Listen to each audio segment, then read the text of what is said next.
Felipe já já.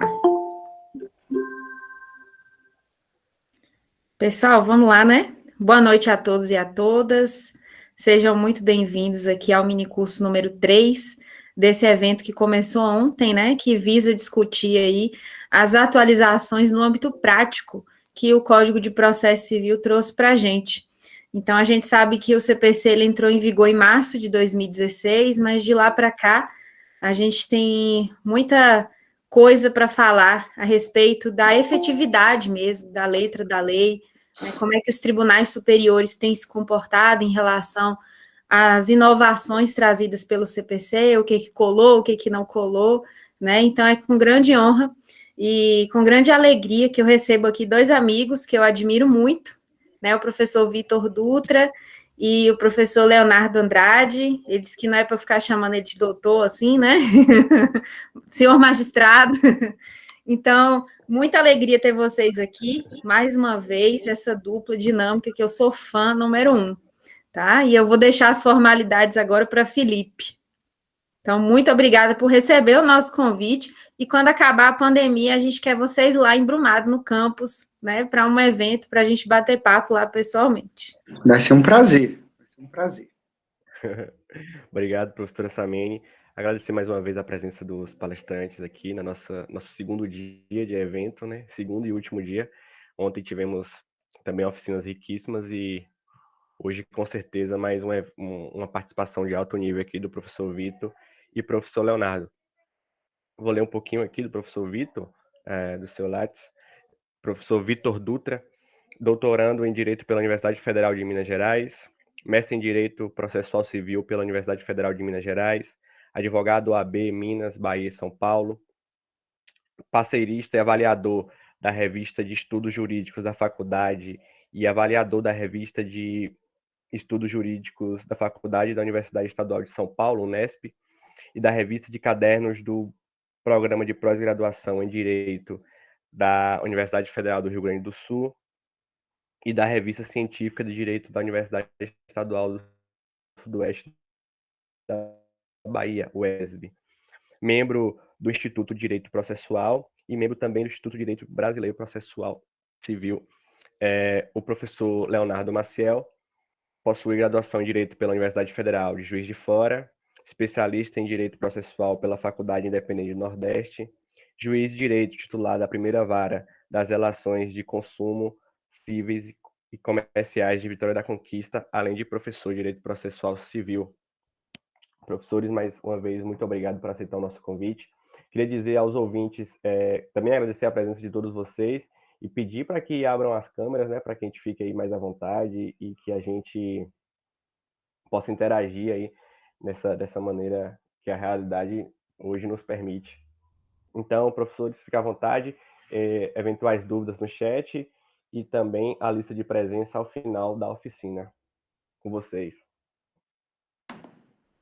Muito boa noite. Eu quero primeiro agradecer, né, o convite da professora Samene, uma pessoa que admiro muito, tenho muito carinho, muita admiração, e é sempre um prazer, né, atender aí aos convites. E também é sempre um prazer discutir, debater, convergir e divergir também com o professor Leonardo. É muito bom, né? Acho que nós três gostamos muito de processo civil, então as coisas fluem com muita naturalidade. O contraditório é uma coisa natural para nós. Então, eu espero que vocês gostem. Agradeço a vocês também por estarem aqui, né? Separando um tempinho da noite de vocês. E espero que a gente possa aí contribuir para a formação acadêmica e a trajetória profissional. Boa noite a todos. Queria agradecer o convite da LAPROC, na pessoa da professora Samene, e onde eu passo e eu converso com algum estudante de direito, eu só ouço elogios, profissional estudiosa do processo. Vitor, que a gente já teve aí o prazer de dividir algumas mesas, né, Vitor? Então, a gente, com o Samene também, nós fizemos uma na OAB, e vamos aí discutir, né, esses 5 anos de vigência do CPC, convergindo e divergindo, né, que faz parte, é assim que que se constrói ideias, é assim que se amadurecem as ideias, é assim que se discute e se aprende direito, né? Discutindo, divergindo e construindo saberes. Muito obrigado. Verdade, verdade. Então, acho que a primeira coisa, né, que eu acho que a gente queria deixar aqui registrado é que a gente vai ter diversas discussões sobre alguns temas, a gente separou 4 macro temas, isso, de certa forma, representa nossas posições acadêmicas, nossa liberdade de cátedra, né, e como está gravando, né, não necessariamente nossas posições institucionais, às vezes. Então, acho que, sobretudo nesse ambiente, a gente tem que pensar a academia, pensar o processo enquanto ciência, né, e ser o mais crítico possível da realidade, e de coisas que realmente funcionaram, não funcionaram, e isso pode variar de contexto para contexto, né, e tudo mais.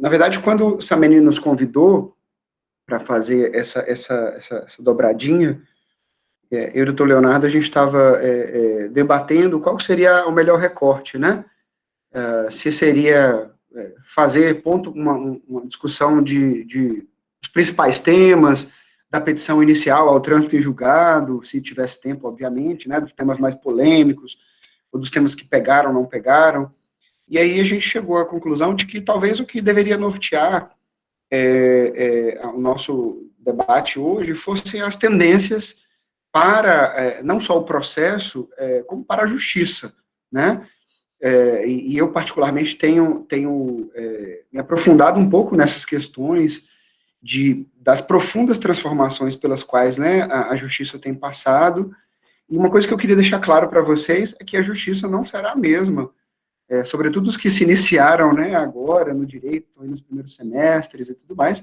certamente a justiça não será a mesma quando vocês estiverem se formando, né, a pandemia chacoalhou aí com todos os agentes, os sujeitos, né, que estão aí relacionados à prestação da justiça, Poder Judiciário, Advocacia, Defensoria Pública, Ministério Público.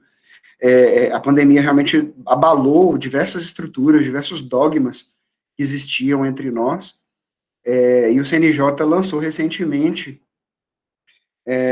uma resolução lá permitindo um juízo 100% online, né? Eu, particularmente, ainda nem me aprofundei nisso, mas é algo até então impensável, né? Ou seja, quando veio uma das primeiras leis de processo eletrônico, nossa, você debatia coisas assim tão... o advogado pode assinar digitalmente? Isso é possível juridicamente? Eram discussões assim que hoje parecem tão bobas, né? E a gente já está discutindo aí todos os atos eletrônicos, um juízo, né, completamente online, digital. Então, certamente, mudanças estão em curso, e vocês fazem parte dessa mudança aí paradigmática, né? Então, a gente separou alguns temas, um deles para falar de métodos alternativos, ou métodos adequados, um deles para falar de precedentes, um de tutelas provisórias, e o quarto, foi qual, professor Leonardo?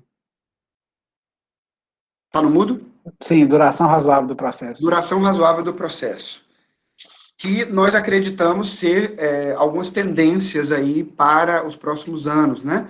Sem falar, obviamente, da digitalização da própria justiça, porque isso aí vai permear todos os temas, praticamente. Hoje, depois dessa pandemia, é praticamente impossível falar de prestação jurisdicional e de solução de conflitos sem essa questão do online, da digitalização, da transformação digital. Então, isso é uma coisa realmente que vocês devem incorporar aí à formação de vocês, ainda que a unidade acadêmica de vocês não conceda, né, não confira isso, mas realmente é fundamental estar completamente antenado com essas questões digitais. Então, eu vou separar, vou tentar falar 5 minutinhos, para não tomar muito tempo, né, e depois já para abrir para perguntas. Vou começar, o professor Leonardo me autorizou começar falando, em virtude da dificuldade de tempo, lá a partir das 7 horas, de falar um pouco sobre os métodos alternativos ou adequados à solução de conflitos. que é, digamos assim, um tema da minha tese de doutoramento.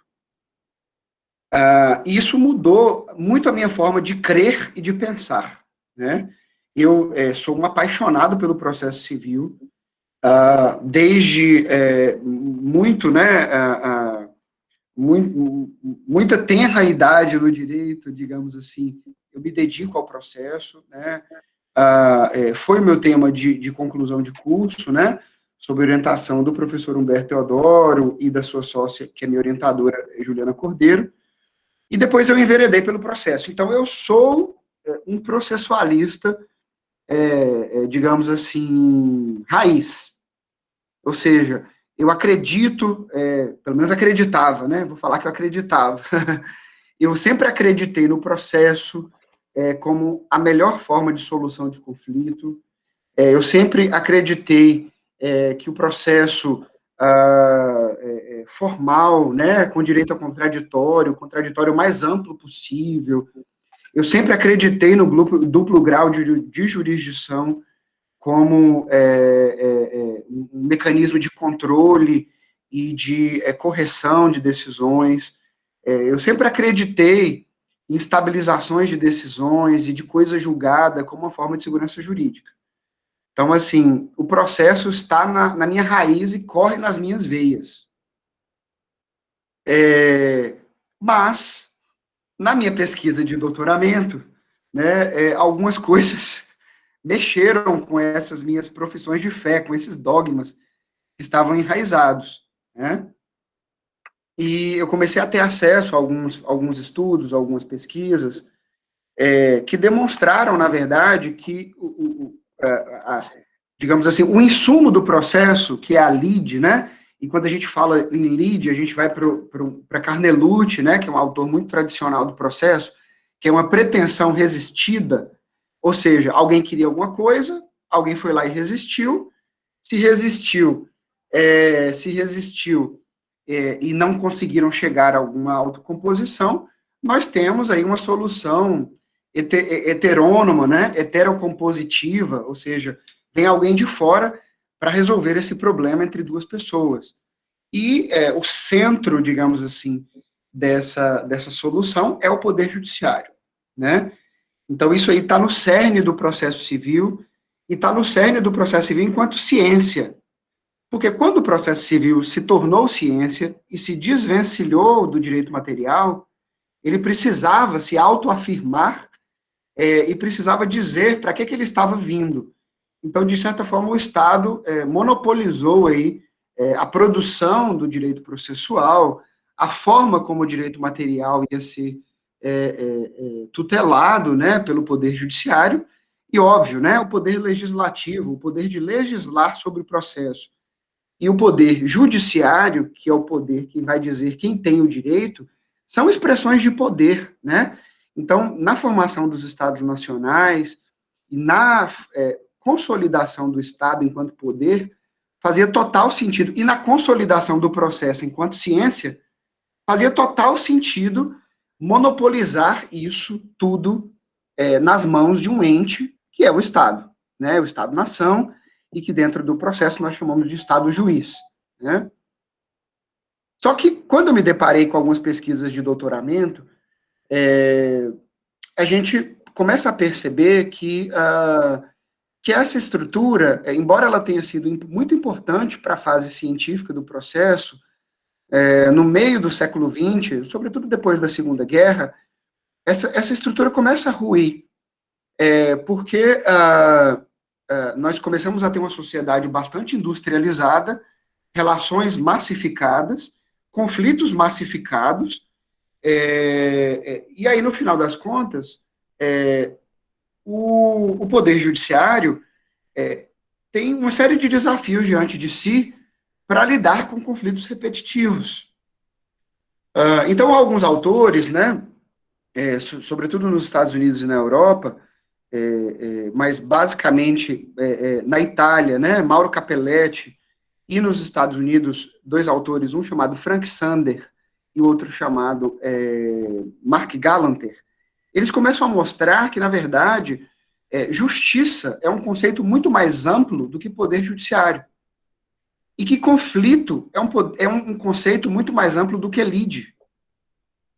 E aí, inclusive na minha tese, eu fiz uma pirâmidezinha para ilustrar que, muitas vezes, uma série de lesões, ou seja, muitas pessoas lesionam direitos de outras, e essas lesões podem ser percebidas, outras delas nem são, algumas são percebidas e não são imputadas a ninguém, algumas são percebidas, são imputadas a alguém, mas a pessoa resolve não perseguir isso em juízo, e quando a lesão ela é percebida, ou seja, quando alguém violou meu direito e eu percebi, eu consigo identificar o responsável, imputei isso a alguém, e eu resolvo perseguir isso em juízo, aí sim eu tenho uma lide, no sentido carnelutiano, no qual alguém resistiu à minha pretensão e eu preciso realmente que alguém, um terceiro, dê essa solução. Só que isso é o ápice da pirâmide. A base dessa pirâmide é feita de uma série de outros conflitos em que as pessoas, ou elas resolvem entre si, ou elas resolvem de uma outra maneira, ou elas identificam o conflito, mas não conseguem imputar a alguém, ou eventualmente imputam a alguém, mas não acha que vale a pena perseguir aquilo em juízo. Eu vou processar uma companhia telefônica, uma companhia elétrica, o valor é muito baixo, ou eu não sei, um dano ao meio ambiente, eu não sei onde que eu vou, eu não sei a quem imputar isso, ou como perseguir isso em juízo. Então, o sentido, e isso mexeu muito comigo em termos de processualista, né? E aí entra, né, o estudo do Frank Sander, lá nos Estados Unidos, vou até deixar o nome dele aqui, porque ele diz, olha, na verdade, o que nós precisamos desenvolver como nova tendência do processo, e isso ele já falava há 50 anos atrás, é um sistema de justiça multiportas, né? No qual, né, nesse sistema, o judiciário, ele representa uma porta importantíssima, mas existem outras portas nas quais o cidadão pode buscar justiça, né? E aí, exato, e aí Samene está colocando ali muito bem, aí vem a resolução 125 de 2010 do CNJ, que chega muito bem, ela é maravilhosa, ela só chega com uns 40, 50 anos de atraso, né? Mas que bom que ela chegou. E que bom que ela chegou porque a lei de mediação e a reforma da lei de arbitragem e o novo Código de Processo só chegaram em 2015, né? Ou seja, 5 anos depois do que a própria resolução. Então, gente, isso mexeu muito com as minhas bases de processualista e eu queria realmente deixar esse ponto aqui para o nosso bate-papo e já quero passar a palavra para o professor Leonardo e também para a professora Samene, se quiser intervir, porque hoje eu sou um processualista raiz, mas eu me converti, eu me converti aos métodos alternativos, e que eu acho que o melhor nome não é alternativos, mas sim métodos adequados de solução de conflitos, porque, na verdade, a ideia de métodos alternativos fica parecendo que o judiciário é a principal ou a forma oficial de solucionar conflitos, e as outras formas são meras formas alternativas, quando, na verdade, quando a pessoa começa a se aprofundar nisso, não existe isso. Na verdade, existe um estudo do conflito. Existem conflitos que o judiciário é a melhor porta, né? E aí a gente tem conflitos em que você tem interesses indisponíveis, não transacionáveis, você pode envolver interesses de menores, questões que envolvam interesse público, nos quais a transação é mais difícil, mas você tem outros interesses que são patrimoniais e são disponíveis. Então, se a parte ela pode dispor daquele direito, se ela pode, inclusive, não ir ao judiciário, porque o direito de ação é dela, ela aciona o judiciário se ela quiser, e ela delimita os limites do direito de ação, são as partes que fazem isso, né, o autor e o réu, né, e em função do princípio da congruência, o magistrado e a magistrada observam esses limites.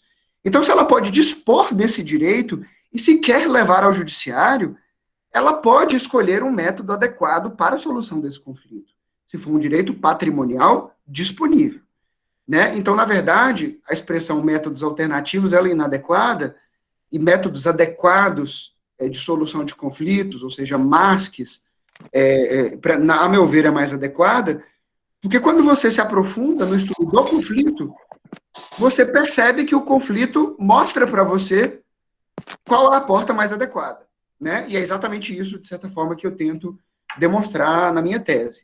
E aí, óbvio, né? Não é uma... nós não estamos aqui em um âmbito religioso, ninguém é obrigado a concordar, nem nada disso, mas é algo que está fazendo cada vez mais sentido na minha trajetória acadêmica, né? Na minha jornada aí de estudos. E aí, óbvio que eu penso a processualidade e o contraditório efetivo dentro dessa processualidade em qualquer método de solução de conflito. Obviamente que não dá para estar num lugar que venda sentença arbitral ou num lugar que faça mediação, que faça coação sobre as partes, o que induz as partes, porque isso viola o contraditório e viola a processualidade. Mas aí já é uma outra questão de falar realmente de validade, né? E não de existência dessas outras portas de solução de conflito. Mas ninguém é obrigado a concordar comigo.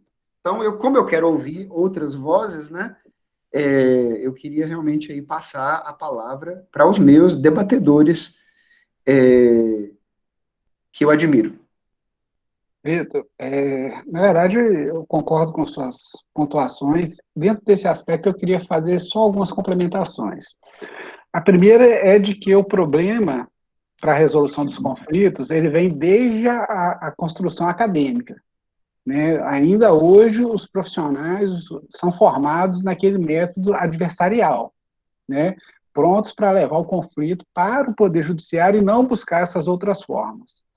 E eu digo isso, e o Judiciário também tem a sua culpa nessa questão, porque quando chega no Judiciário, ainda assim, dentro de uma perspectiva do que eu trabalho, que é uma vara cível, eu digo que nem 10% das sentenças que eu faço por mês são sentenças homologatórias de acordo, por exemplo, de transação.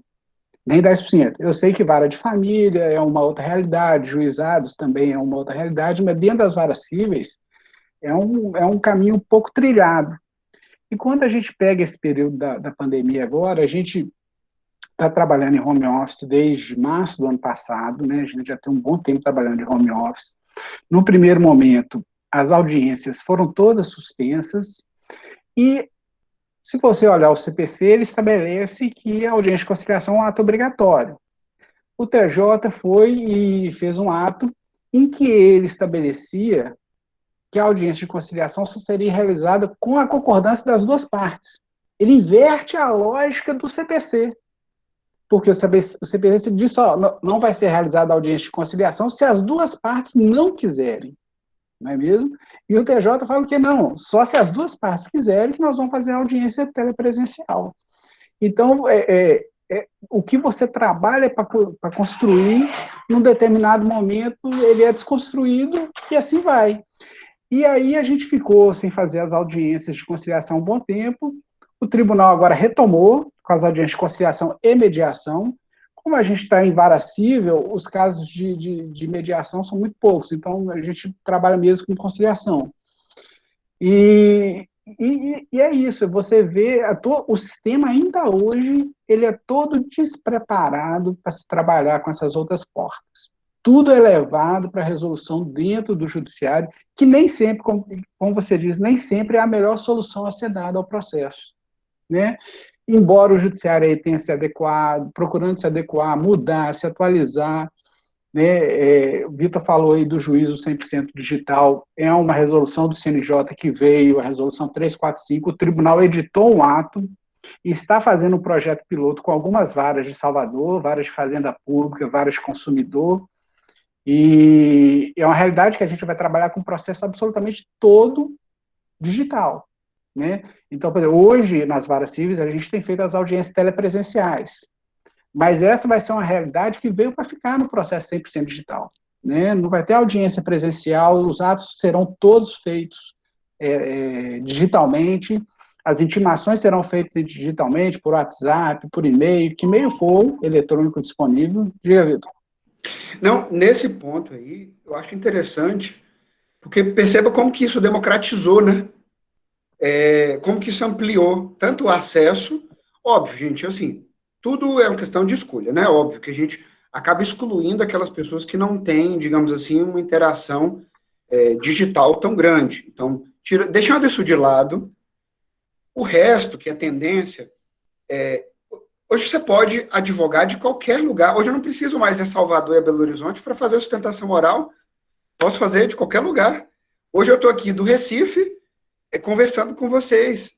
Ou seja, se não fosse isso, não teria 42 pessoas nessa sala. Todo mundo ia estar em algum auditório e todo mundo ia estar muito refratário aí à ideia do online.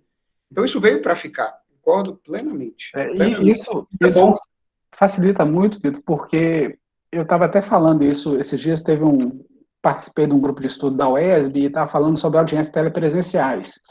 E como veio para ficar essa audiência telepresencial? Porque, por exemplo, se eu estou em Conquista, se eu tenho uma testemunha para ser ouvida em Brumado, por exemplo, o meio tradicional é a gente expedir uma carta precatória, o juiz de Brumado vai ouvir, os advogados vão ter que se deslocar, né? Se a parte for assistida pela defensoria e no local não tiver defensoria, ela vai ficar a ver navios. Ou então, às vezes, o próprio advogado, né, o cliente não tem meio de custear a despesa de viagem do advogado.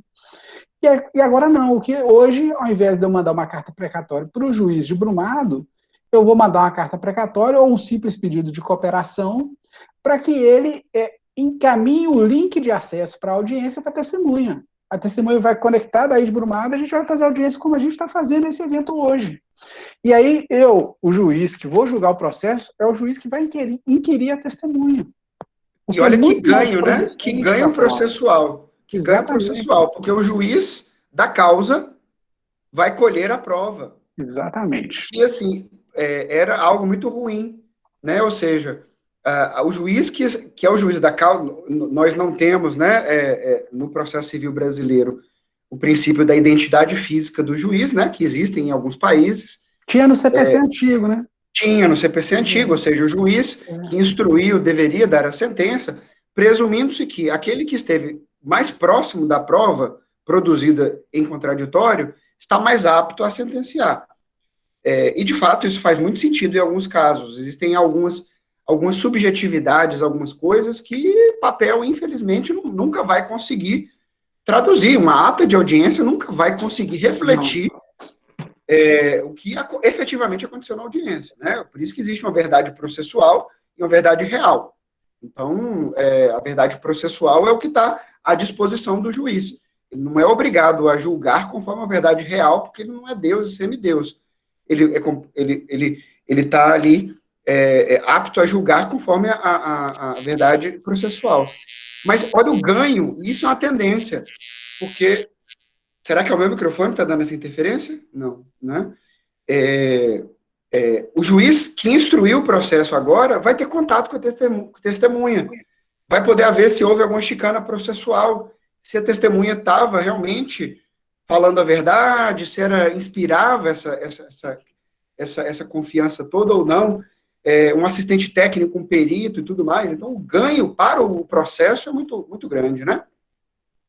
Esses dias eu estava fazendo audiência e tinha um advogado de São Paulo, um do Rio, um de Pernambuco e outro do Maranhão.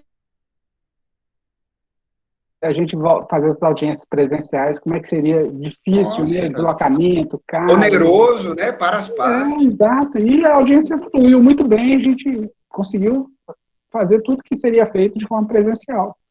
Exatamente. Então, pessoal, eu deixei aqui um nome, né, da Ada Pellegrini Grinover. Na verdade, esse é um livro um pouco mais profundo, né? Ela tem um livro que talvez seja mais conhecido de vocês, que é a Teoria Geral do Processo, que ela escreveu com o professor Cândido Rangel Dinamarco e o professor Sintra, mas a Ada Pellegrini faleceu recentemente, uma das maiores processualistas brasileiras, e a sua última obra antes de morrer foi essa obra, Ensaio sobre a Processualidade. na qual ela fala, né, que o processo, a processualidade é muito mais do que a jurisdicionalidade, né? Processo é muito mais do que jurisdição. Você pode ter processo, inclusive, em métodos alternativos, em métodos adequados, porque você pode ter contraditório, você pode ter imparcialidade, você pode ter uma série de coisas. Então, isso é uma coisa que tem me influenciado muito recentemente, eu acredito ser uma tendência para as próximas décadas, né? Não só, e assim, no Brasil, a gente tem discussões muito reducionistas sobre o tema, a gente tem basicamente a conciliação e a mediação, e a gente tem esses temas aí, mas nos Estados Unidos tem tantas formas, né? Existe um método chamado avaliação por um terceiro neutro, que é você basicamente buscar a opinião de um terceiro neutro para ver se vale a pena litigar, né? Porque nos Estados Unidos é muito caro. Você tem algumas formas, como, por exemplo, o pre-trial ou mini-trial, que é basicamente um juiz analisar, de certa forma, dar uma passant de como que seria o entendimento dele, sem aprofundar nas provas, para as partes avaliarem se vale a pena dar continuidade no processo. Você tem para obras de engenharia, né, o que nós chamamos de comitê de resolução de disputas, que basicamente é juntar um comitê técnico para ver quem tem razão naquele momento da obra, para não precisar parar a obra e esperar uma opinião do Poder Judiciário ou de uma Câmara de Arbitragem. Você tem a própria arbitragem, né, que é uma forma que tem avançado bastante nos últimos 20 anos. Você tem a negociação profissional, enfim, tem um mundo de coisas que vocês vão descobrir enquanto profissionais do direito, né? Então, abram a mente de vocês, abram o leque de vocês, e você tem, óbvio, sempre o Poder Judiciário, e aí isso é importante deixar claro, que o Poder Judiciário, ele é o pilar, digamos assim, ele é a base que traz a solidez para todos os outros métodos adequados. Porque onde houver a pretensão resistida, né, a lide no sentido carnelutiano, se houver algum problema com o terceiro que eventualmente estiver conduzindo um método alternativo, nós teremos a salvaguarda do Poder Judiciário. E aí você tem a parte executiva, né, ou seja, o poder executivo, né, de bloquear bens, de fazer constrição patrimonial, que hoje também está apenas na mão do Poder Judiciário.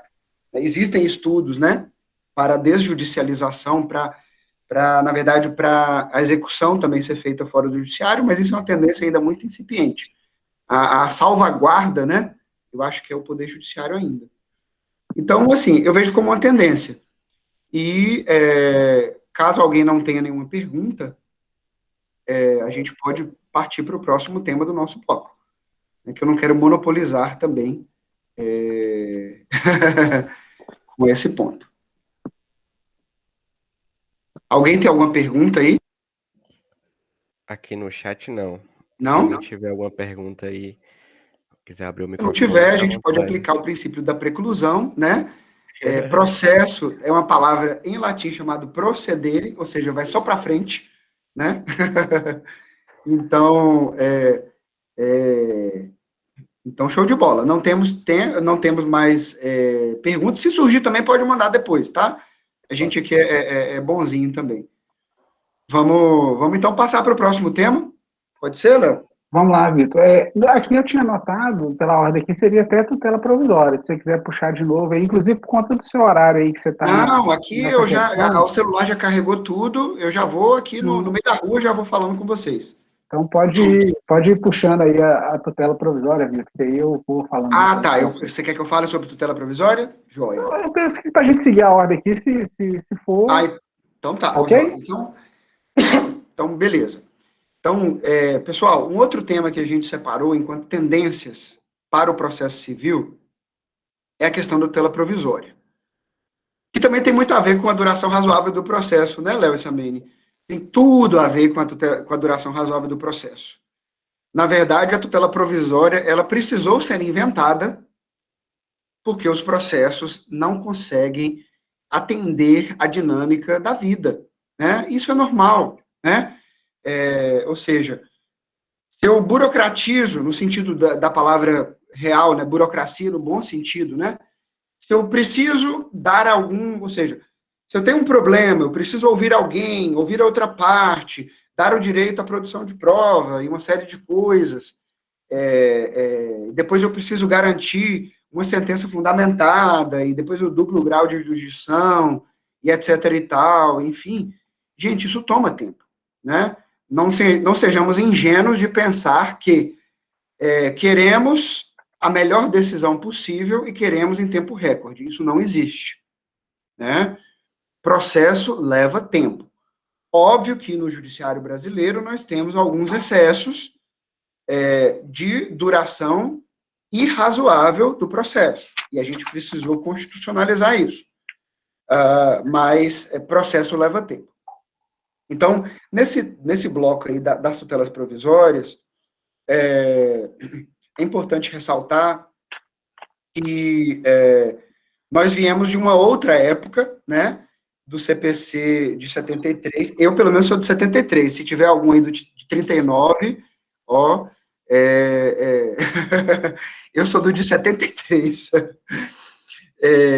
mas o CPC de 73, ele, quando foi fundado, né, ele fazia uma divisão estanque entre 3 processos. Léo, essa menina está te ofendendo ali, viu? Pode pegar todos os processos dela, pode pegar todos os processos dela e tirar da ordem cronológica aí. E aí, então, assim, o CPC de 73, quando ele nasceu, ele foi pensado, né, numa lógica de processo de conhecimento, de processo de execução, totalmente separado, e o processo cautelar como totalmente separado dos outros 2, né? E aí, a ideia era, olha, no processo de conhecimento, eu vou dar o máximo de tempo que essas pessoas precisarem para fazer o contraditório mais lindo e maravilhoso do universo. Depois eu vou executar nesse outro processo, mas se surgir alguma urgência que eu precise acautelar o resultado desse processo, eu uso o cautelar, o processo cautelar. Só que, na verdade, isso não funcionou. Na verdade, o nosso Código de 73, ele era lindo, ele foi feito por italianos, o Alfredo Buzaide era ministro da Justiça na época, foi super influenciado por autores italianos, e como vocês já devem saber, na Itália tudo é lindo, a obra de arte é linda, mas as coisas não funcionam como a gente gostaria. Então, o CPC de 73, ele tinha muito disso. E aí, no final da década de 80 para o início da década de 90, as pessoas começaram a se questionar, olha, o processo demora demais e não resolve o problema das pessoas, né? Vocês devem ter acompanhado aí que o caso da princesa Isabel, que processou a União sobre a dúvida do palácio, foi julgado pelo STJ, salvo engano, no ano passado, né? Ou pelo Supremo, nem sei mais, porque o STJ não existia na época. Mas a grande questão é que, em 1994, o Luiz Guilherme Marinoni, junto com alguns autores, criaram o que na época se chamava de tutela antecipada. Ou seja, gente, nós precisamos antecipar o resultado útil do processo, porque nós não podemos garantir formalmente o direito à justiça, o direito ao contraditório, mas a pessoa nunca ter acesso a isso. Então, foi criado, no antigo artigo 273, alguns parágrafos, que criaram a tutela antecipada do direito de mérito ao final, né, que ao final seriam tutelados.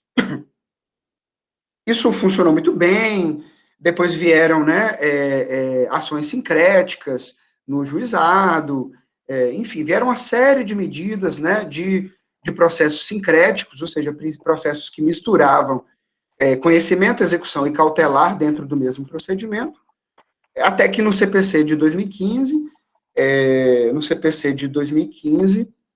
isso foi chamado de tutelas provisórias, né? E aí, essas tutelas provisórias, elas foram divididas dentro de 2 grandes ramos, né? Tutelas provisórias de urgência, e como o Luiz Fux, né, não posso falar Luiz Fux, está sendo gravado, né? O excelentíssimo ministro Luiz Fux coordenou os trabalhos do CPC de 2015, ele emplacou grande parte dos seus estudos sobre a tutela de evidência, de modo que também já existia, gente, que também já existia desde 1994. Quem lê os estudos do Marinoni, já existia isso com outro nome. E aí, as tutelas provisórias foram divididas nesses dois grandes blocos. Então, basicamente, o que nós temos? Nós temos um processo que, ao final, vai dar um resultado de mérito definitivo, após uma cognição exauriente, né, do juízo, só que, se existirem requisitos, pressupostos, já no início do processo, que permitam ao magistrado antecipar esse resultado de mérito provisoriamente, isso pode ser feito. E essa provisoriedade, como eu disse, ela tem dois grandes blocos. Ou o juiz enxerga que há urgência, que se a parte não começar a usufruir daquilo desde o início do processo, ela vai sofrer um dano irreversível, ou há uma grande evidência de que aquele direito será usufruído pela parte lá na frente. E aí, óbvio, isso é feito com um juízo de probabilidade. Isso não vincula o juiz no seu julgamento final, porque após o contato com a prova, ele pode mudar o seu entendimento e não há nenhum problema em relação a isso, né? E tudo mais. Então, as tutelas provisórias, elas são muito importantes para dar efetividade ao direito, efetividade à justiça. Então, vocês, enquanto futuros magistrados ou futuros advogados ou promotores ou defensores, então, eu não estou nem lendo o chat aí, porque senão eu vou perder o foco. Tem uma conversa paralela aí, mas... Eu estou nessa conversa paralela. Então, mas pode ir na conversa paralela. Eu sou do fundão, eu sou da galera do fundão, Vitor, que faz conversa paralela, entendeu? Show de bola. Vai chamar nossa atenção aí. Então, no final das contas, é importante vocês, como futuros magistrados, terem essa sensibilidade de identificar se estão presentes os requisitos para a concessão de tutela provisória. Porque se a parte está pedindo, partindo de uma premissa de boa-fé, pelo menos ela está tentando demonstrar que ela precisa daquilo naquele momento, né? Por outro lado, vocês, enquanto advogados, membros do Ministério Público, da Defensoria, também precisam avaliar. Não adianta entrar com um processo e não entender qual é a necessidade do direito material do cliente. Porque você entrar com um processo e, eventualmente, se ele precisa daquilo naquele momento, precisa ser formulado um pedido de tutela provisória. Então, isso é a coisa mais normal e mais natural da vida hoje das pessoas, uma coisa que era para ser uma regra, acabou virando exceção. Por quê? Porque a urgência de determinados direitos, ela passa por cima de algumas formalidades dentro dos requisitos da tutela provisória, seja de urgência, seja de evidência, tá? Então, eu recomendo aí que vocês leiam, né, a partir do artigo 300 do CPC atual, e que vocês fiquem atentos, porque essas formas de tutela provisória, elas permitem algo que se chama estabilização da tutela, né? Então, se eventualmente você está do outro lado, contra o seu cliente, foi deferida uma tutela provisória, e você não tomar determinadas medidas, aquilo pode se estabilizar porque você não se insurgiu. O seu comportamento foi contraditório com aquela decisão. De certa forma, você tolerou aquela tutela provisória. Então, isso é importante, tá? Agora, perceba que aí nós temos uma pegadinha no CPC de 2015, porque o CPC não usa um termo amplo para se insurgir contra a tutela provisória, né? Existem aí termos restritos. Então, fiquem atentos, porque é importante que vocês se insurjam de todas as maneiras possíveis, seja contestando, seja agravando, né? Visto que a concessão de tutelas provisórias é uma das hipóteses do artigo 1015 de interposição de agravo de instrumento. Então, é importante que vocês estejam atentos a isso, em relação a esse ponto. Agora eu vou para a conversa paralela aqui do chat, me parece que... parece que depois. É uma pergunta minha, Vitor. Me parece que tem uma pergunta aqui de uma conversa paralela. Qual a avaliação de vocês sobre as últimas decisões do STJ ligadas ao artigo 304? Em 2018, tivemos um RESP entendendo que não precisava ser recurso para evitar a estabilização, bastava qualquer impugnação. Mas no final de 2019, ou foi em 2020, outra turma volta ao entendimento de que precisa ser agravo de instrumento e ponto. Eu acho que já vão me chamar aqui. Já deu meu horário? Show de bola. Vou passar aqui para outro link. Você vai ser expulso aí. Vou ser expulso aqui do coworking. Na verdade, vou passar a palavra para Léo e vou mudar o link, tá? Eu vou entrar pelo smartphone. Tá? Samir, essa pergunta foi bem interessante, porque esse é um dos pontos que gerou tanto discussão no âmbito doutrinário quanto no âmbito jurisprudencial. Saber se bastaria qualquer tipo de impugnação ou seria necessário recurso. O CPC fala em recurso. Eu tinha, no primeiro momento, estudando, eu tinha entendido que achava mais adequado entender que qualquer forma de manifestação da parte em que ela externe a sua inconformidade com aquela tutela provisória seria suficiente. Mas aí a gente vai estudando, né, porque eu falo, eu sou como Reobaldo de Grande Sertão Veredas, né? Eu quase que nada sei, mas desconfio de muita coisa. Então, me sinto como esse personagem de Guimarães Rosa. Gostei dessa aí, viu? Gostei. Pois é. E assim fui estudando e eu vi que no projeto do Código estava lá qualquer tipo de manifestação. E foi uma opção do legislador retirar esse termo e colocar recurso. E aí eu penso, a partir do momento que o legislador toma essa opção, que é uma opção que eu não vejo ilegalidade nenhuma, muito menos inconstitucionalidade, se o legislador ele entende que esse meio é o mais adequado, cabe ao judiciário dizer que não, então eu acabei me convencendo, embora...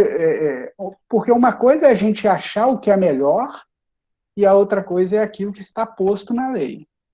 Né? Então, eu acho, embora eu pense, né, eu entendo que seria mais correto colocar qualquer tipo de manifestação em sentido contrário, a lei, para mim, ela tomou esse posicionamento. E aí vamos ver como o STJ vai solidificar esse entendimento, porque não é incomum que as turmas do STJ elas tenham um posicionamento diferente.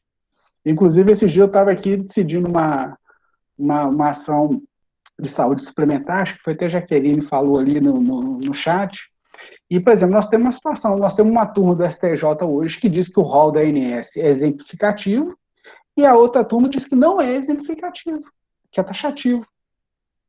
Então, olha só o tamanho do problema. A parte, no final das contas, ela vai ter o direito dela definido pelo sorteio de onde vai cair o recurso especial. Então, mas é isso, eu acho que eu vou seguir essa orientação da opção do legislador, que me parece que embora não seja a melhor, mas é a que está posta. Não sei qual é o entendimento de Vitor, nem de Samini. Eu peço o Vênia para divergir, mas eu só queria fazer um registro. Eu estou sendo expulso do cowork, mas ninguém tem essa vista que eu tenho aqui, ó.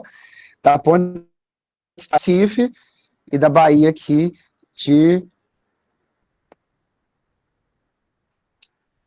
Queria só fazer esse registro, data máxima Vênia aí. Gente, que chique! Já quero. Tá? Foi um pedido extra petita, mas eu precisava registrar, já que eu estou sendo expulso aqui do coworking de Recife. Mas, enfim, eu concordo em parte com o doutor Leonardo, no seguinte sentido. A gente tem que pôr a máscara, né, gente? Desculpa aí, senão eu vou ser preso aqui rapidinho. eu concordo em parte com o seguinte fato, ou seja, nós temos uma tendência no STJ de interpretar as coisas, de certa forma, como quando convém, sabe? Então a gente precisa ter um certo grau de coerência, ou seja, eu defendo uma interpretação literal ou não? Eu defendo uma interpretação teleológica ou o quê? Se a gente for por uma interpretação, e como ele bem disse, as turmas do STJ costumam divergir, né? Isso é bastante natural. Porque depois a sessão vai lá e uniformiza, né? A grande questão é o seguinte, é que, e o ponto que eu divirjo do doutor Leonardo é só em relação... Acho que o Vitor caiu aí. É isso? Estou no escuro. Ah, Mas eu tô aqui, tá? muito bem, Vitor. Cuidado aí, viu? Posso ficar tranquilo? Vitor, seu áudio está cortando.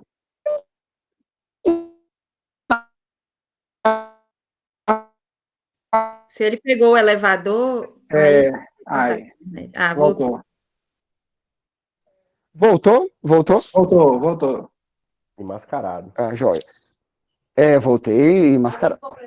Joia. Então, assim, eu acho interessante essa análise, digamos assim, do dispositivo legal. Acho que o fato de ter constado digamos assim, nas anotações lá na discussão e tudo mais, eu acho que é um dado relevante para saber que foi um tema debatido e ficou de fora. Isso é muito importante. Eu não acho que ele é determinante em alguns aspectos, porque o judiciário tem digamos assim, não é mais livre convencimento, né? Ou seja, agora é só convencimento motivado, né? Mas quem dá a interpretação da legislação, né? Quem extrai a mens legis e não a mens legislatoris, né? Ou seja, a ideia da lei e não do legislador, é o Poder Judiciário. Então, nesse ponto, eu tenho uma pequena divergência. E aí, assim, a grande questão é, se a gente vai ter uma interpretação mais restritiva e mais legalista, nós vamos decidir que é só interposição de recurso, né, e não outra forma de impugnação. Se a gente tiver uma interpretação um pouco mais teleológica, eu digo, olha, poxa, mas o agravo era para impugnar aquele efeito imediato, né? Se eu tenho uma contestação, algum tipo de impugnação, que é para fazer uma defesa de mérito que vai permear todo o processo, né? Ou seja, eu me oponho ao resultado definitivo, só não me opus ao resultado provisório. Então, numa interpretação teleológica, eu tenderia a achar que deveria ser um conceito amplo. Mas, de novo, caiu aqui energia. Vocês estão me ouvindo? Estamos. Tá. Então, o que acontece? Então, eu não tenho opinião formada sobre esse dispositivo por causa dessa situação. Eu acho o entendimento do STJ muito instável. Então, por exemplo, a corte, e eu falo no sentido em termos de corte, porque é normal, de certa forma, cada ministro ter o seu entendimento e tudo mais. Mas sabe aquela coisa de que a corte não sabe como lidar, se de maneira mais legalista ou se de maneira mais teleológica com as questões? Aí fica um casuísmo, né? Então, por exemplo, no caso do agravo de instrumento, você tem um rol que é taxativo, tanto a mens legislatores, né, e a mens legis, né, tanto a vontade do legislador e da lei foram deixar o rol taxativo, e aí o STJ vem e diz, não é tão taxativo assim, é uma taxatividade mitigada. Então, assim, eu tenho realmente não tenho opinião formada sobre esse dispositivo, tendo a interpretá-lo de maneira ampla. Obviamente, né, estamos falando em termos acadêmicos, porque em termos práticos é o que está na lei e o entendimento do juiz é que vai nortear isso. Então, quem quiser fazer doutrina às custas do bolso do cliente é muito ruim. Então, na verdade, tem que ser mais conservador e aplicar o que a lei está dizendo que é, né? Mas, enfim, é uma posição só. Eu não tenho realmente, ainda não fechei questão nesse ponto. Samene está com a mão levantada. Não, eu queria comentar exatamente. O que você disse agora, eu comentei no chat. Eu tenho duas preocupações em relação a essas divergências do STJ em relação ao 304. A primeira é que o CPC prevê um rito para a tutela antecipada antecedente, na qual a decisão do juiz tem que ser em caráter liminar. Então, como não oportunizar o contraditório em primeiro grau ao réu, né, diante de uma concessão liminar de tutela antecipada antecedente? Essa é a minha primeira crítica. E a segunda crítica é exatamente o ponto que Vitor tocou, né? Princípio da conveniência do STJ. Por que que a interpretação do 304 tem que ser legalista, mas a do 1015 tem que ser teleológica, né? Para tirar o rol taxativo, que nasceu para ser taxativo, às vistas do 1009, parágrafo 1º, mas virou de taxatividade mitigada, né? Então, é só uma observação mesmo quanto a esse tema, mas eu queria ouvir vocês, porque eu tenho estudado muito isso com os meninos, né, com os alunos, e muitos estão aqui presentes, e eu acho que tem a mesma curiosidade. Nessa questão da... Ó, o Vitor saiu aí. Nessa questão da tutela antecipada em caráter antecedente, é até uma coisa, ontem eu estava assistindo a palestra do professor Adonias, e ele, não sei quem aqui que estava na oficina dele, ele ponderou umas coisas, e eu também fiquei pensando em outras sobre o tema, e a verdade é que esse pedido de tutela antecipada em caráter, ou cautelar em caráter antecedente, não pegou. Não sei qual é a realidade dos outros lugares, mas eu conto nos dedos de uma mão, nesse período de 5 anos, quantas vezes eu vi esse pedido. Entendeu? Não é comum. Aliás, pelo contrário, é muito raro. Então, eu não sei exatamente por que isso não pegou. Eu acho que tem muito a ver também, que é um ponto delicado, tanto no entendimento do judiciário, quanto naquilo que os advogados buscam, que é, muitas vezes, a questão do dano moral.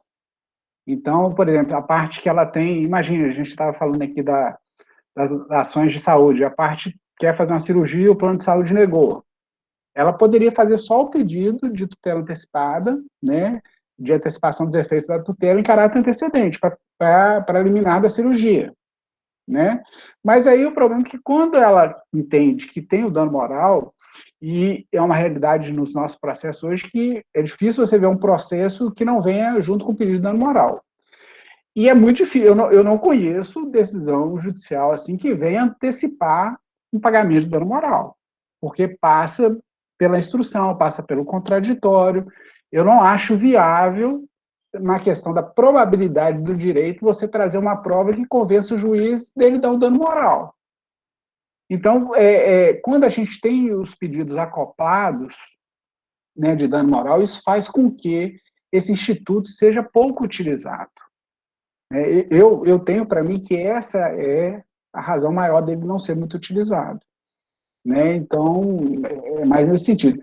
E ontem também, pensando na palestra do professor Doniz, que ele falou do processo cautelar, e isso foi uma verdade, o processo cautelar acabou, né? Embora ele tenha acabado formalmente, né, como um processo autônomo, que ele agora foi trazido dentro do processo de conhecimento, mas hoje a gente não vê.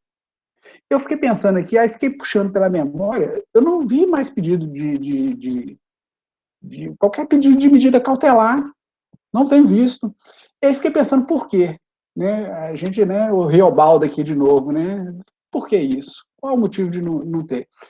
E eu fiquei pensando, o CPC novo, ele deu um tratamento uniforme aos requisitos, embora cada um tenha que ser visto sob a sua, né, a sua finalidade, ou seja, satisfazer ou assegurar, mas os requisitos são os mesmos do artigo 300.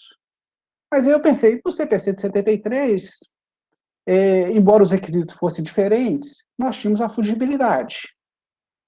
Então, eu falei, não é isso. E fiquei pensando, o que pode ser? E eu não tenho resposta para isso.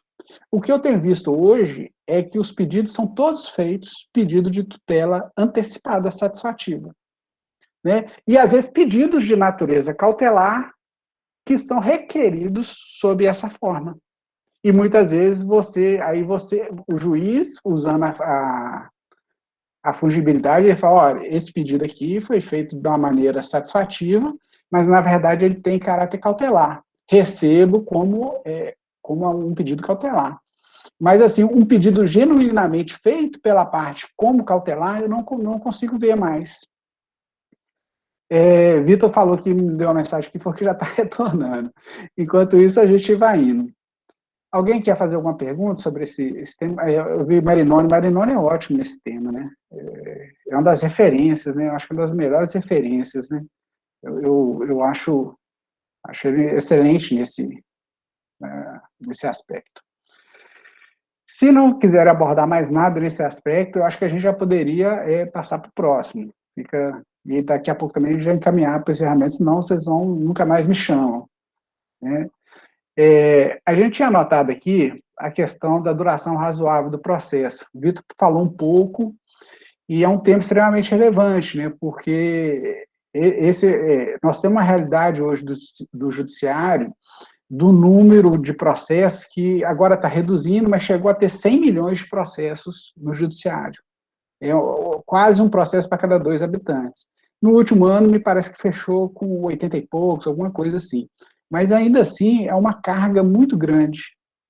E Rui Barbosa já dizia, né, que justiça tardia não é justiça, né, é injustiça institucionalizada. E é muito ruim. Particularmente, eu me sinto muito frustrado quando eu pego o processo antigo, que você não consegue dar uma resposta no tempo que seria razoável para a parte. Eu também não tenho resposta para o que seria razoável. Não sei o que é. Talvez 1 ano no primeiro grau, 6 meses no segundo, né? Mas o processo é algo que é feito para demorar. E isso é uma realidade. Não tanto quanto a gente tem hoje. Mas o processo é feito para demorar. Porque você só vai observar as garantias do devido processo legal, do contraditório, da ampla defesa, se esse processo levar um tempo. Não é mesmo? Claro que deveria ser menos, e acho que nisso aí está todo mundo de acordo. Mas o processo não poderia. O ideal seria você entrar no processo e ter ele resolvido no outro dia. Mas isso não iria assegurar todas aquelas garantias constitucionais que nós temos. Vitor parece que está de volta. Ô, Vitor, que ótimo. Eu voltei. Eu tomei a liberdade aqui de iniciar o Pode ficar à vontade. Estou falando aqui da duração razoável do processo. Iniciei agora aqui, fazendo umas ponderações com o pessoal. E aí, a hora que você quiser fazer qualquer intervenção, você fica à vontade. Fica à vontade. Eu vou deixar a câmera desligada só porque eu estou no 4G. Certo. Então, assim, tá bom? Mas pode seguir, estou por aqui. Pois é, e aí acontece, quando veio a chamada reforma do judiciário, né, com a emenda constitucional 45, lá em 2004, isso foi trazido para o texto constitucional. E lá constou expressamente, a todos, no âmbito judicial e administrativo, são assegurados a razoável duração do processo e os meios que garantam a celeridade de sua tramitação. O CPC novo, né, eu estou aqui me policiando, né, porque diz que não pode falar mais CPC novo, que já tem 5 anos, né, não pode, é CPC 2015. Eu tenho mudado minhas decisões lá, né, eu estou tirando agora, botando CPC 2015 e tal, mas enfim, perdoe as escorregadas. Mas o CPC foi além, e eu gostei muito da redação dele, porque ele trouxe a primazia da decisão de mérito para a razoável duração do processo. Razoável duração do processo não é um mero julgamento, é contemplar tudo quanto seja necessário para que a parte tenha o direito material assegurado e efetivado. Olha como isso é importante. Né? O artigo 4º, o que ele diz? Aliás, eu recomendo, o profissional do direito, né, estudante de direito, ele tem que saber essas normas fundamentais. Elas são essenciais para o nosso dia a dia. E ele diz o seguinte, o artigo 4º, as partes têm o direito de obter, em prazo razoável, a solução integral do mérito, incluída a atividade satisfativa. Ou seja, não basta a sentença condenatória na fase de conhecimento. Ela abrange também a fase executiva, que é a fase de cumprimento de sentença. Né? Ou seja, já há muito tempo que nós temos o processo sincrético, né, que é o processo que contempla essas duas fases dentro da mesma relação processual, E aí, razoável duração do processo não é só o juiz julgar, é o juiz julgar e efetivar o mérito. No final das contas, é isso que interessa para a parte. Satisfazer, né? Exato, a parte não tem interesse numa sentença terminativa. A sentença terminativa não vai resolver o problema que foi levado ao judiciário. Né? O importante é que se julgue o mérito quando as próprias partes não chegaram a um acordo sobre aquilo. Né? Então, isso é muito importante. E o artigo 6º, ele complementa isso quando ele diz que todos os sujeitos do processo devem cooperar entre si para que se obtenha em tempo razoável decisão de mérito justa e efetiva. Esses artigos são primorosos, né? E eles têm que estar ali no seu dia a dia para você estudar e saber isso. Dentro dessa questão, eu queria só acrescentar duas coisas, e uma está lá no artigo 488, que vem dentro dessa questão da primazia de mérito, que ele diz o seguinte: desde que possível, o juiz resolverá o mérito sempre que a decisão for favorável à parte a quem aproveitaria eventual pronunciamento nos termos do artigo 485. Então, olha só, é o CPC mais uma vez dizendo que sentença terminativa ela é excepcional. Deve-se buscar sempre que possível sanar os vícios processuais existentes para que seja proferida sentença de mérito e não sentença terminativa. É isso que esse artigo... E ele diz o seguinte: olha só, imagine, você tem um vício processual que levaria à extinção do feito, né, sem resolução do mérito, mas quando o juiz vislumbra que o mérito seria julgado em favor do réu, ele vai relevar esse vício e vai dar a sentença de mérito. Então, por exemplo, uma situação costuma acontecer que, quando a parte entra com aquelas ações revisionais de contrato bancário, fala, tem juro abusivo, comissão de permanência, anatocismo, e entra questionando tudo isso. Né? O CPC diz que isso, e o antigo também já dizia, que você tem que continuar pagando o valor incontroverso. Há um entendimento de que isso é um pressuposto processual específico das ações revisionais. E muitas vezes a parte autora não deposita esse valor. E às vezes acaba passando sem perceber. E quando chega lá no final do processo, você verifica que não tem depósito nenhum. Ou seja, você poderia extinguir o processo sem resolução do mérito, por ausência de pressuposto processual. Só que quando você analisa o mérito da questão, você verifica que não há encargo abusivo. Então, por que o juiz iria dar uma sentença terminativa se ele já pode resolver a lide definitivamente, dizendo que naquela relação jurídica levada ao conhecimento do Poder Judiciário, não há abusividade a ser corrigida? Né? Esses artigos, eles representam muito a essência do que é o nosso CPC. Né? Então, eu gosto muito deles e utilizo. Nesse ponto aí, eu queria... posso falar aqui? Vocês estão ouvindo aqui uma música de fundo, não, né? Não. É frevo? Que bom. Você vai dançar o frevo aí pra gente ver? Não, né? Não, praticamente isso, assim, não é porque eu não ia nem falar a música que tá aqui de fundo, porque não é adequada para esse momento acadêmico. Mas eu queria dizer que nesse tópico aí da duração razoável do processo, que o doutor Leonardo falou muito bem, do ponto de vista acadêmico e também prático, mas tem um ponto que, sobretudo, ele também aplica muito bem, e eu acho que isso é uma tendência para o processo, que é uma boa gestão processual, sabe? Ou seja, não adianta achar que duração razoável vai vir só, ou seja, só estudando direito, ou eventualmente só estudando direito material e não direito processual, porque o processo está aí para ajudar e não para atrapalhar, né?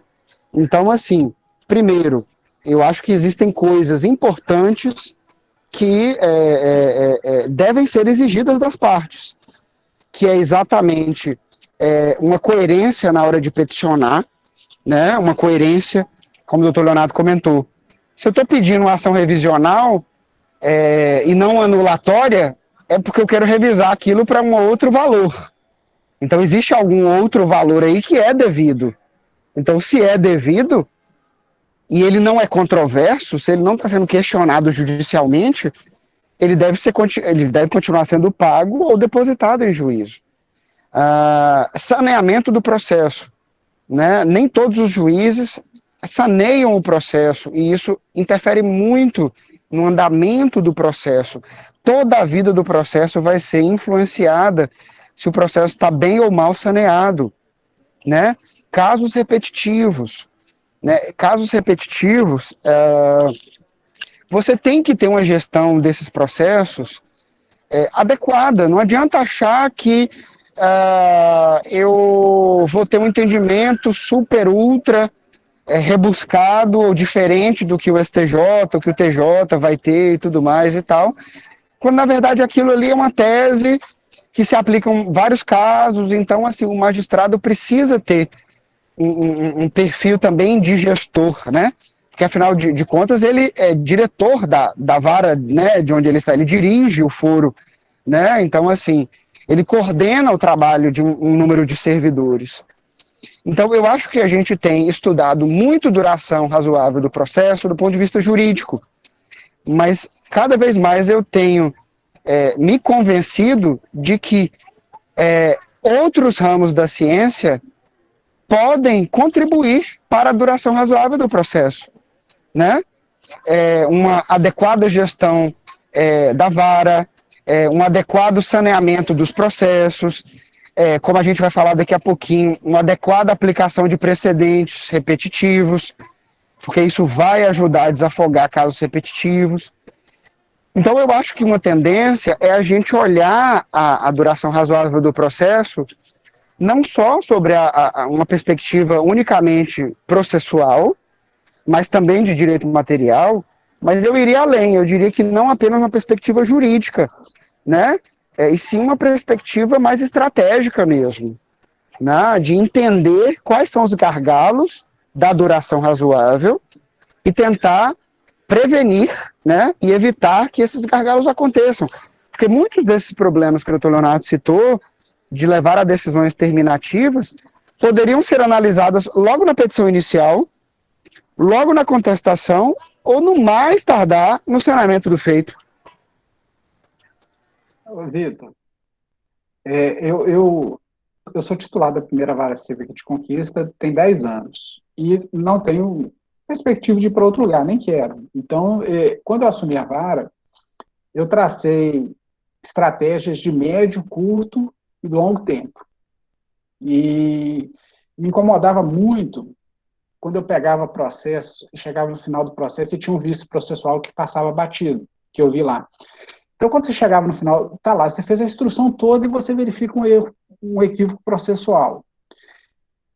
Não tinha opção boa de resolução. Porque ou era insanável, e aí você ia extinguir, o processo tramitou aquele tempo todo desnecessariamente, com instrução, com perícia, sem imaginar. Ou então você teria que mandar refazer os atos para sanar o vício, e você teria que fazer nova instrução. De um jeito ou de outro, era muita perda de tempo. Então, o que eu passei a adotar? E eu sei que, infelizmente, muitos juízes, pela carga de trabalho, não fazem. Porque, normalmente, o juiz acaba fazendo assim, bota aquele despacho inicial padrão, porque acha que vai fluir mais rápido, bota assim, deixa para apreciar a liminar após o pedido de tutela antecipada após o contraditório, se marca a audiência de conciliação e vai. Ele acha que ali ele já saiu. Eu já acho que isso é ruim, porque vai levar a esses problemas que eu falei, a esses problemas. Então, hoje eu faço um controle efetivo da petição inicial, e eu faço o saneamento do processo. Ainda passa? Às vezes passa, infelizmente. Às vezes chega lá, passou, ninguém viu. Nem eu, nem as partes, né? Porque às vezes também as partes só vão ver lá no final. Mas hoje eu consegui reduzir muito o fato de você chegar no final do processo com vícios processuais. E aí, essa questão que o Vitor apontou dos precedentes leva a um outro instituto que é pouco utilizado, que é o julgamento de improcedência liminar do pedido. O CPC está todo baseado no sistema de precedentes vinculantes. E quando aquela questão está no precedente vinculante e que a matéria fática está demonstrada já de início, se você tem um precedente vinculante que vai contra aquela pretensão, você já julga o mérito. Hoje mesmo eu fiz uma sentença de julgamento de procedência liminar do pedido. Tinha precedente sobre o tema, né, a matéria fática toda documentada, e aí o processo acabou com sentença de mérito. Com sentença de mérito. Certo? Ao invés de você achar que você vai adotar a conduta que aparenta ser mais rápida, mas na verdade não é, mas que acaba atravancando o andamento da vara. Então, certo. Esse é um tema importante, porque o CPC, ele diz que não é necessário, no caso de julgamento e de procedência liminar do pedido, né? Eu tenho ouvido, a não ser que a parte trate especificamente. Então, por exemplo, teve um processo esses dias também que eu fiz um julgamento de improcedência reconhecendo a prescrição. Mas a parte autora, ela fez um tópico justificando porque não estaria prescrito. Então, eu achei desnecessário, porque ela já expôs. Mas quando eu vejo que há um precedente que a parte não viu, eu ouço. Eu tenho ouvido. E isso foi uma das mudanças que o CPC trouxe profunda, que é a questão do contraditório efetivo, né? E achei muito importante, porque, especialmente naquelas decisões que você pode praticar de ofício, eu tenho colocado também. Por exemplo, o reconhecimento de uma incompetência absoluta. Eu tenho ouvido a parte. Sabe por quê? E isso é importante. No início eu já queria ir no automático, é incompetência absoluta, eu não preciso ouvir, eu decido e pronto. Mas já teve aqui, ocorreram uns 3 ou 4 casos, em que a parte me convenceu que não era o caso de incompetência absoluta. Ou seja, se fosse um sistema anterior, eu teria decidido, iria para o juiz, provavelmente a parte recorreria, enfim, seria uma bagunça. E não, aí eu falo assim... Um alongamento não razoável, né, do processo. Eu dou um passo bem simples. Eu falo assim, Vitor, manifeste a parte autora sobre a incompetência desse juízo. Competência absoluta desse juízo. Ela vem e me argumenta. E me convence, às vezes. E eu acho isso... essa foi uma das mudanças que eu mais gostei. Bom, Vitor, Vitor, saiu ou tá aí? E só para finalizar esse tempo, se alguém quiser fazer alguma pergunta, alguma intervenção, viu, gente? Fica à vontade aí. Fale aí, quem quiser... Venham para o debate. E dentro dessa esteira, assim, na mesma formatação do julgamento de improcedência liminar do pedido, nós temos o julgamento antecipado parcial de mérito, que é outro que vem sendo pouco utilizado. E é uma ferramenta importante. Vitor, quer falar, Vitor? Eu quero porque tem um comentário ali que diz que a deficiência da estrutura do judiciário não permite a duração razoável. Pois é, assim, em parte...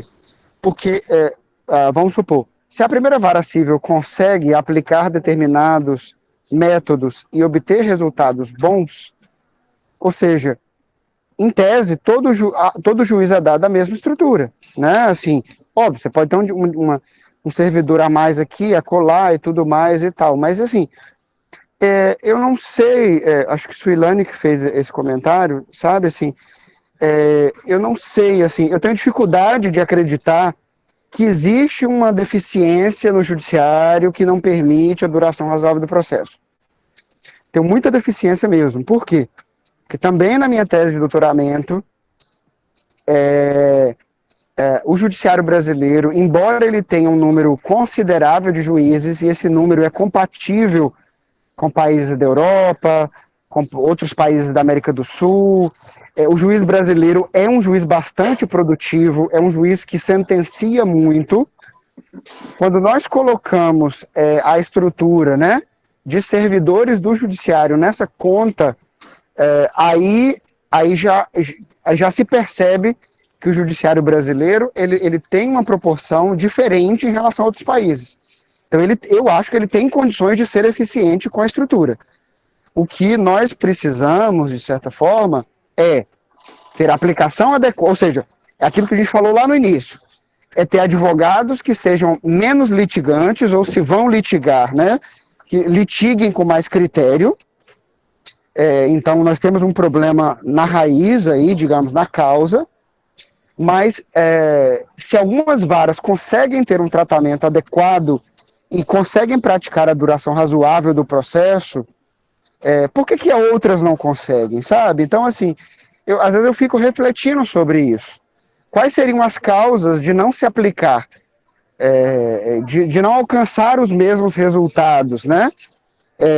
Então, eu acho que, assim, assim, tô longe de ter uma resposta para isso, mas eu acho que é possível alcançar, sabe? Eu tenho essa impressão. Não sei, assim, o que você acha? Acho que o Suilane até levantou a mão também. Suilane, por favor, fica à vontade. Boa noite, todo mundo. Na verdade, Vitor, eu discordo, com todo respeito, de que todo juízo tem a mesma estrutura. A nossa realidade não é essa. No campo do dever ser, é assim. Mas na realidade não acontece. Doutor Leonardo colocou a realidade do cartório dele. Mas a gente não pode afirmar categoricamente que a estrutura que ele tem é igual à que os outros juízos têm. Isso, perfeito, concordo com você. Mas partindo da premissa de que a estrutura é semelhante... O meu influencia diretamente nisso. Então, quando eu digo que também a questão da deficiência estrutural também, eu coloquei lá também, não permite, né, não torna possível a duração razoável do processo, eu entendo que está diretamente ligado a isso. Nós aqui no primeiro grau, por exemplo, não temos a mesma estrutura que o segundo grau tem, que tem um número bem maior de servidores. Doutor Leonardo, gostaria até de ouvi-lo nesse sentido. Então, não dá para a gente dizer, entendeu? Foi nesse sentido o meu comentário, de que Ótimo, eu vou refazer meu comentário também, vou consertar uma premissa do meu argumento. Concordo com você de que, de fato, existem vários juízos que têm condições diferentes. A gente sabe que existem comarcas que às vezes ficam até sem juiz, ficam sem titular, e aí, de fato, eles estão em condições diferentes. Então, a gente tem que tratar os iguais de maneira igual e os desiguais de maneira desigual, né? Mas o que eu estou dizendo é que eu tenho para mim, e aí eu não tenho dados científicos sobre isso, mas eu tenho para mim de que existem varas na mesma situação, ou seja, com a mesma condição de servidor, de distribuição de processos, que atingem resultados diferentes, sabe? Então, para esses casos, eu acho que talvez o critério talvez seja uma questão de gestão, talvez seja questão de aplicação adequada de precedentes e tudo mais e tal. Mas concordo com você, nem todos os juízos, nem todas as varas estão em condições iguais, né? Perfeito, eu acho que é exatamente isso. Eu também tenho mais 5 minutinhos aí antes de ir para o aeroporto. Norma tinha levantado a mão, Norma tá por aí? Tô sim, boa noite. Não, eu ia dizer justamente isso. Eu sou serventuária da Justiça há quase 30 anos e eu concordo plenamente com o Suilane. A nossa realidade é muito cruel. Eu trabalho num cartório que tem 8.000 processos e apenas um juiz. Aqui na nossa comarca são 2 varas, uma crime e uma civil. A vara civil, ela comporta todos os feitos cíveis, família e fazenda pública. E, assim, um juiz, é humanamente possível para um juiz e um assessor dar conta. Então, assim, eu acho que o senhor está um pouco equivocado com a nossa realidade aqui. Tem serventuário? Tem. Tem equipamento? Tem. Tem PJE? Tem. Mas um PJE muito ineficiente, muito lento, cheio de problemas. Então, assim, a gente vem com muito problema. Então, assim, eu acho que a realidade é muito diferente mesmo. Eu concordo com você, eu acho que isso entra no meu segundo comentário. Ou seja, uma vara única, ela tende a ser ineficiente. Então, exatamente por falta de especialização, que é um outro tema que eu defendo na tese de doutoramento. Então, no meu segundo comentário, em que eu refiz a premissa, é exatamente isso, ou seja, uma vara em que o juiz seja vara única, né, juízo único, A Não, não condição é é de... única, não é única. Aqui nós temos duas, que é a vara crime, que ele responde por execuções penais, por júri, por infância e juventude. E a vara civil, que responde por feitos cíveis, família e fazenda pública. E, além do mais, são dois juízes, que é o doutor Genivaldo e o doutor Antônio. Eles ainda têm que responder pelo eleitoral, pelos juizados, e ainda têm que substituir outras comarcas. Então, assim, eu estou dizendo assim, que é humanamente possível você acelerar o Isso, processo dessa forma, entendeu?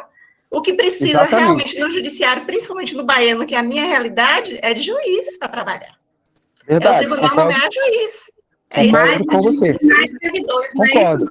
Então, o problema é esse, não está em produtividade. Isso eu já estou convencida que nós aqui temos produtividades excelentes, tanto de servidores quanto de magistrados, Vitor. Porém, é insuficiente, não atende à demanda, entendeu? Então, isso aí que a norma colocou, de um juízo acumular tudo isso, não vai dar certo. Então, no campo do DVC, por isso que eu coloquei lá no início da minha fala, no campo do DVC está tudo ok. Nós temos uma legislação que eu penso que ela é adequada, não temos problemas dessa natureza. O problema é a realidade, a estrutura. Nós temos aqui, só um exemplo, Poções. Poções está desde 2013 sem juiz titular. Eu posso dizer que essa comarca, que esse cartório tem a mesma estrutura de outras, então, assim, são questões peculiares, e isso, se a gente for analisar a nível Brasil, que diversos lugares têm realidades diferentes, né, então, É isso, por isso eu que acho que nós estamos concordando na nossa divergência, ou seja, porque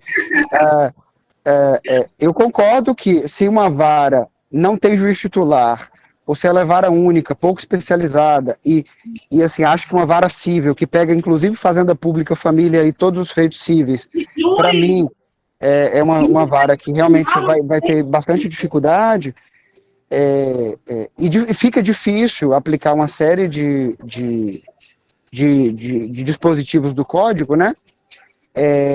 Por outro lado, o que eu quero dizer, e o meu ponto é exatamente esse, ou seja, existem também varas cíveis, só cíveis, já família está fora, feitos fazendários estão fora e tudo mais, e mesmo assim a gente tem estatísticas diferentes. Então, assim, para o que é realidade diferente, é a mesma coisa do princípio da igualdade. Vamos tratar os iguais de maneira igual e os desiguais na medida da sua desigualdade, né? Então, se uma comarca, se um juízo está sem juiz titular, ou se é uma vara que tem pouca especialização, né? Ou seja, cumula família, cumula feitos fazendários, a parte notarial e mais a parte civil toda, ela está numa realidade estrutural, que ela precisa de fato de ser estruturada. Agora, existem varas estruturadas cujo cerne do problema não está só em estrutura, e sim em procedimentos, em gestão, em aplicação de alguns dispositivos do código pouco utilizados, e aí uma série de outras questões. Eu concordo plenamente com vocês duas, tá? Leonardo, faz o fechamento aí.